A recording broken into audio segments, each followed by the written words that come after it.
Hi, my name is Ted Fuller, and I'm going to be talking about the Electoral College and the National Popular Vote Bill. What is the National Popular Vote Bill? In a nutshell, the National Popular Vote Bill will guarantee that whoever wins the national popular vote will become the President of the United States. It does not require a constitutional amendment. It simply requires legislation at the state level, namely the National Popular Vote Bill. The bill becomes effective when enough states pass the bill so that collectively they control enough electoral votes to elect the president, namely 270 electoral votes. To be clear, the National Popular Vote Bill does not eliminate the Electoral College, it just modifies how it works. That is why no constitutional amendment is required. What does the Constitution say about the Electoral College? Article 2, Section 1 states, each state shall appoint in such manner as the legislature therein may direct a number of electors equal to the whole number of senators and representatives to which the state may be entitled in the Congress. This phrase is really all the guidance the Constitution gives about the Electoral College. It is totally up to the legislature of each state. Right now, most state legislatures award all of their electoral votes to whoever wins the popular vote in that state.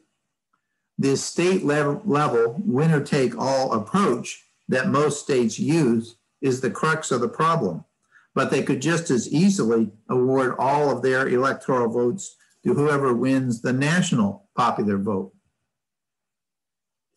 There are several problematic aspects of the current implementation of the Electoral College. Majority rules is a treasured principle in our country, but ironically, it does not apply to our presidential elections.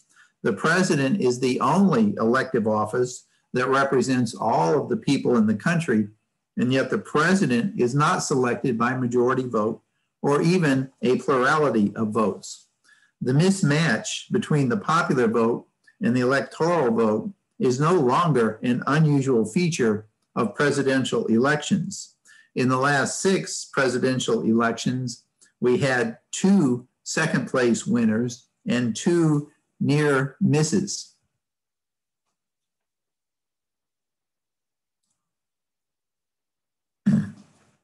George Bush and Donald Trump were both second place winners. We had a near miss in 2004. Bush won the popular vote by about 3 million votes and won re-election. But John Kerry lost Ohio by only about 2%. If Kerry had won Ohio, Bush would still have won the popular vote by a wide margin, but Kerry would have more electoral votes and would have become president. We also had a near miss in the 2020 election. Biden won the popular vote by about 7 million votes, but had a narrow victory in several states. Biden won Georgia by about 0.2%. He won Arizona by about 0.6%. He won Wisconsin by about 0.6%. If Bush had won those 3 states, Biden would still have a huge lead in the popular vote, but Trump would have won re-election. Another problem with the current implementation of the Electoral College is that the current system focuses on just a few battleground states. This is during the general election part of the presidential campaign. In 2012, 2016, and again in 2020, 67% to 70% of the general election campaign events were held in just 4, 5, or 6 states. Another negative consequence of the current implementation of the Electoral College is to reduce the percent of eligible voters who actually vote. Voters in battleground states are more likely to vote, while those in non-battleground states are less likely to vote. A nationwide election would likely improve voter participation. In 2008, 2012, and 2016, the voter turnout was about 8 to 16 percentage points lower in non-battleground states than in battleground states. And of course, most states are non-battleground states. The likely interpretation is that in non-battleground states, voters feel that their votes don't matter. Another problem with the current implementation of the Electoral College is the backup plan. In other words, what happens if no one gets a majority of the electoral votes? Under the Constitution, if no candidate gets a majority of the electoral votes for president, the election of the president is determined by the House of Representatives, with each state getting one vote. So Wyoming would get one vote and California would get one vote. If a state delegation in the House is evenly divided, that state gets no vote. This plan seems very undemocratic, but it is our official backup plan.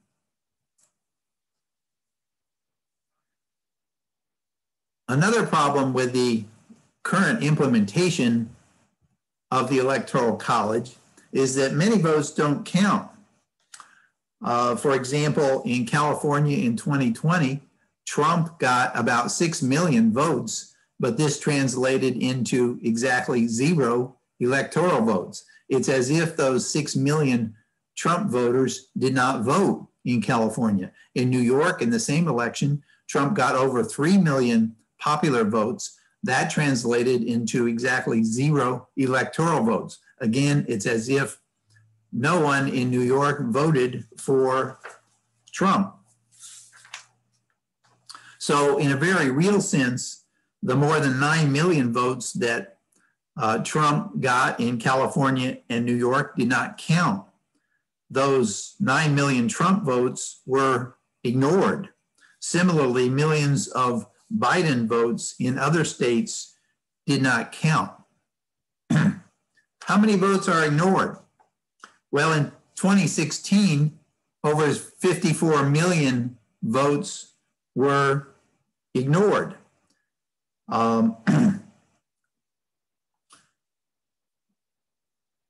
These 54 million votes were over 40% of all of the votes cast for the candidates.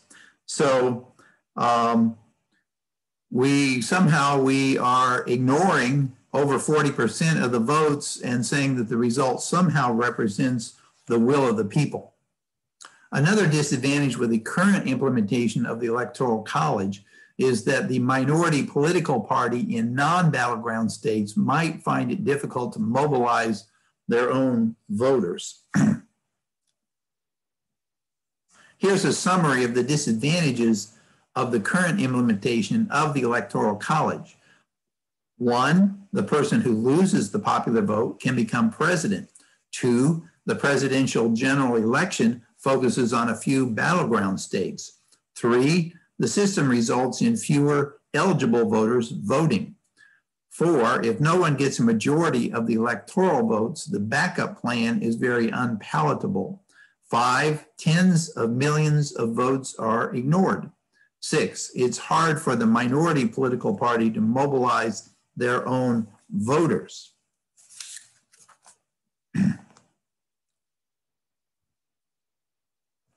So the solution, as I have mentioned, is the National Popular Vote Bill, which guarantees that whoever gets the most popular votes becomes president.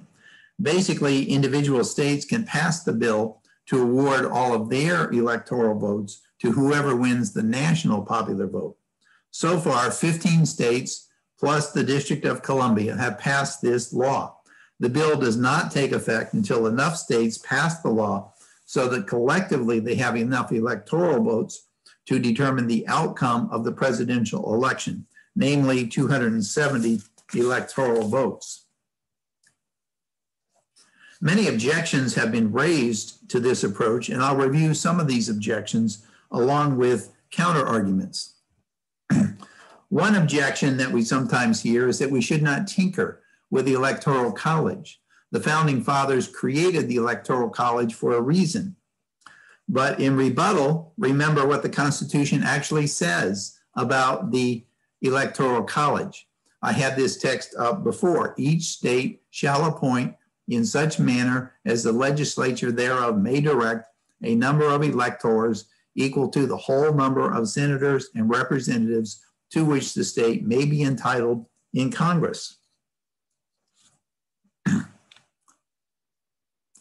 So the National Popular Vote Bill is faithful to what the Constitution actually says. Furthermore, history tells us that the Electoral College has evolved over time. There are several key differences between the way the Electoral College originally functioned and the way it currently functioned. Originally, there was not necessarily a popular vote to guide the electors. Originally, electors were free to use their independent judgment. And originally, electors from a given state did not all necessarily vote for the same candidate. A related objection is that a federal constitutional amendment is necessary for changing the method of electing the president. But as is clear from the section of the Constitution that I quoted above, it is very clear that state legislatures have the right to decide how to use their electoral votes. Another objection that's sometimes made is that if we choose the president by popular vote, a few of the most populous states, excuse me, I skipped over one. Another objection that's made is if the president is elected by popular vote, candidates will only campaign in states such as California and New York that have big populations. Well, first of all, California and New York have only about 20% of the national population. But secondly, and more important, no state is monolithic. There are Democrats, Republicans, and independents in all states. Remember, over 9 million Trump votes in California and New York were ignored. Nationally, 54 million votes were ignored in 2016 because of the current operation of the Electoral College. A related objection is that if we choose the president by popular vote, a few of the most populous states will allegedly control the outcome of the election. Well, in rebuttal, I'd point out that in the 6 most populous states make up 40% of the nation's population. But again, there are Democrats, Republicans, and independents in all of these states. And in 2016, over 20 million votes from these 6 states were ignored. Another objection that we sometimes hear to the proposed system is that with the popular vote system, candidates will focus on urban areas. Rural areas will be ignored. In rebuttal, it's instructive to see what has happened in Ohio. Ohio tends to be a battleground state where every vote matters. There tend to be quite a few campaign events in Ohio. So where did presidential campaigns go? In Ohio, candidates campaigned in urban and rural areas alike. The number of campaign events in large metropolitan areas, medium-sized metropolitan areas, and rural areas is proportional to the size of the population in those areas. And it's the same basic story in other battleground states. So under the current system, in the battleground states, every vote counts and candidates campaign widely in those states. Under the National Popular Vote Bill, every vote will count and candidates will campaign widely. Another objection is that the national popular vote will not pass in states controlled by Republicans. Well, first of all, this is a legitimate concern. All of the states that have passed the national popular vote so far have been states that went for Clinton in 2016 and Biden in 2020. However, a majority of voters do support the national popular vote. A national survey was conducted in 2019 to find out how voters felt about this statement: the candidate who gets the most votes nationwide should become president. Among all respondents, 71% said yes. Among Democrats, 83% said yes. Among independents, 61% said yes. Among Republicans, 61% said yes. A series of state polls has also been conducted on the same question. As far as I know, only 8 state polls have been done since 2016. As this slide shows, there is strong support. Well, actually, there is strong support for the idea of national popular vote in all 8 states. Support is especially high among Democrats and independents. In North Carolina, 67% of Republicans support the idea of national popular vote, according to this survey that was done in 2018. Support among Democrats and independents is even higher than the support among Republicans. In thinking about whether Republican-controlled state legislatures would pass the national popular vote, the case of Ohio is interesting. As I mentioned earlier, John Kerry narrowly lost Ohio. If Kerry had won Ohio, Bush would have won the popular vote, but Kerry would have won the election. If that had happened, or if something like that happens in the future, Republican legislators will probably be more enthusiastic about passing the national popular vote. The bottom line is that, in my humble opinion, Republicans are too pessimistic and selling themselves short if they think they cannot win the national popular vote. Another objection is that even if enough states pass the national popular vote so that it comes into play, a state legislature that did not like the result of a particular presidential election could opt out of the compact. Well, in rebuttal, I want to make several points. First of all, the national popular vote bill does contain a provision that says that a state can opt out of the national popular vote bill, but any decision to do so will not be effective during a 6-month window between July 20 and January 20 in a presidential election cycle. So it would be against that state's law to withdraw after the election.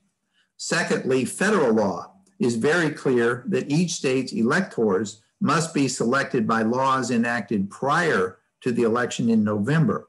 So if a state legislature attempted to change its election law after the election, that would be a violation of federal law. Third, the national popular vote bill is technically an interstate compact. And the United States Supreme Court has made clear that an interstate compact is a contract. Any state that passes the law has made a contract with all the other states in the compact. If a state does not live up to its obligations under the compact, the other states can sue the offending state in federal court. It is established law that states are bound by compacts and cannot withdraw from the compact except under the terms laid out in the compact. And finally, the election of 2020 gives me some confidence that it's unlikely that a legislature in a state that had passed the national popular vote would reverse course after the election. After all, in 2020, we had a sitting president who strenuously tried to pressure several states to nullify the result of the election, and no legislature bowed to the pressure. What is the status of the national popular vote bill? As I mentioned, the bill has been approved by 15 states plus the District of Columbia, and they collectively have 196 electoral votes. This includes 4 big states, 7 medium-sized states, and 4 small states, as well as the District of Columbia. Furthermore, the National Popular Vote bill has been passed in 1 legislative chamber in 9 additional states. If those 9 states end up passing the national popular vote, it will become effective. What has been the pace of progress toward approving the national popular vote? Well, the national popular vote movement basically started in 2006. There was a flurry of activity in 2007 through 2011, then slow progress, then a flurry of activity in 2019.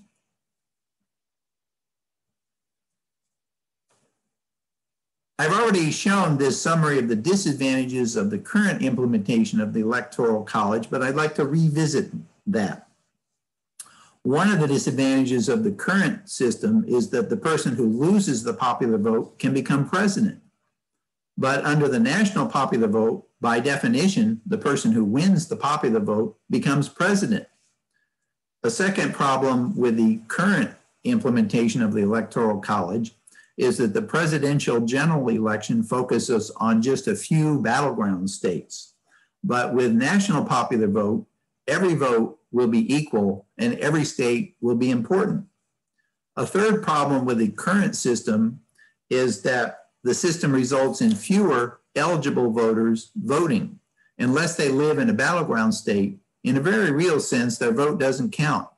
Many Democrats and Republicans may not take the time to vote. But with the national popular vote, every vote is important.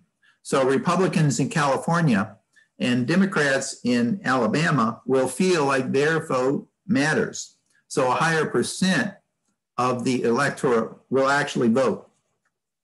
A fourth problem with the current system is that if no one gets a majority of the electoral votes, the backup plan is very unpalatable. But with the national popular vote, no backup plan is needed. A fifth problem with the current system is that tens of millions of votes are ignored. But with the national popular vote, no votes are ignored. Whoever gets the most votes wins. A sixth problem with the current system is that it's hard for the minority political party to mobilize their own voters. But with the national popular vote, both major parties have every reason to mobilize voters in every state. So the national popular vote overcomes all of these disadvantages.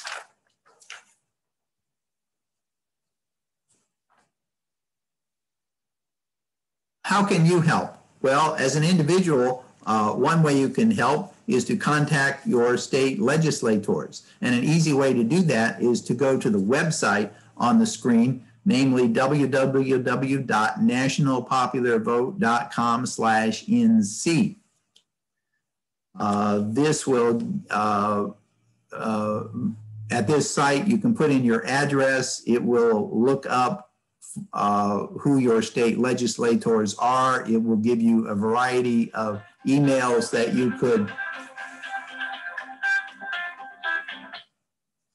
it will give you a variety of emails that you could send, and you can even edit those emails if you would like before you send them. As a league, how can we help? Well, the National Popular Vote organization has provided a resource kit that gives help in how the league can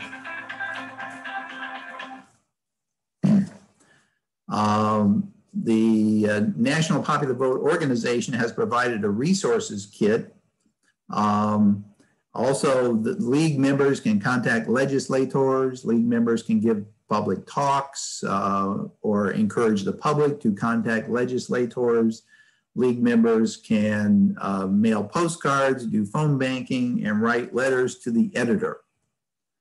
So thank you very much for listening. What questions do you have?